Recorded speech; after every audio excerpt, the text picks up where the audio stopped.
I had trouble making 3 videos in 1 week, so of course the smart solution is to make up for it by making 2 in 1 day.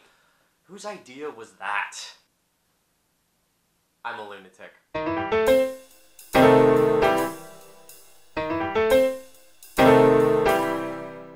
Welcome to the Book Cafe, where we review fiction, talk about fantasy, and eventually actually interview some authors. If you're new here, consider subscribing, and if not, welcome back. You know, you never really forget your first epic fantasy series. When I was way younger, I tried to read Lord of the Rings. Those of you who are familiar with the books instead of the movies will know that while it's good, the writing is really boring. But no, my first epic fantasy series was Robert Jordan's The Wheel of Time. And this was like Wee Little Ryan, back in elementary school. I really loved The Wheel of Time. And then came the Game of Thrones fans' worst nightmare.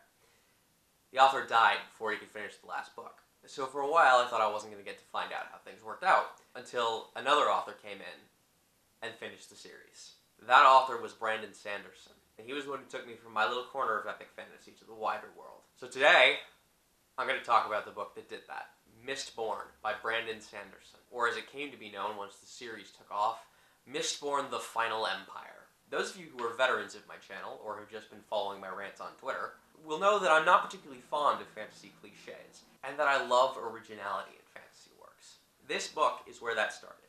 So here's a setup. 1,000 years ago, great evil arose in the land, and a prophesied hero set out to defeat it, united the world behind him, and won. So far, so boring. Here's where it gets interesting. The hero decides that he likes power. More than that, he doesn't think anyone else deserves to have it. He comes back claiming to have become a god, and leverages the prophecy and his political pull into declaring himself God Emperor of the entire world. And now cut to 1,000 years in the future.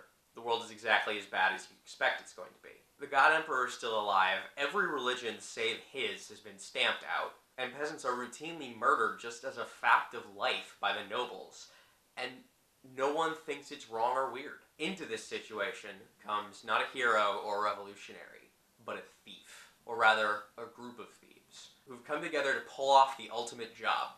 They're going to rob God. When I first picked up the book and read that synopsis, that was everything I needed to know. And if you're anything like me, you're already interested. However, this isn't an ad, it's a review, and let me tell you, Mistborn exceeds expectations. The world is dynamic and complex. It's not like someone took medieval Europe and dropped in people who have the ability to throw fireballs. Sanderson takes the time to think about each of the potential ramifications of his magic system, including little things that wouldn't necessarily be thought about. The magic comes from consuming metal, so the main character is able to instinctively do magic without knowing what she's doing because of impurities that pipes have left in the running water. Every single bit of how the magic works is thought out in terms of what it does, how people would use it, and what it gets used for. So the wizards aren't bearded old men in towers, they're kung fu assassin spies. Because what their powers do is espionage and combat. The setting, meanwhile, is Victorian, which takes away from the usual medieval fantasy tropes. Sequels actually take it into the Wild West, meaning you have cowboy kung fu wizards, which is the craziest sentence I've said this week. But leaving aside the setting, which is difficult to do, it's an incredible setting.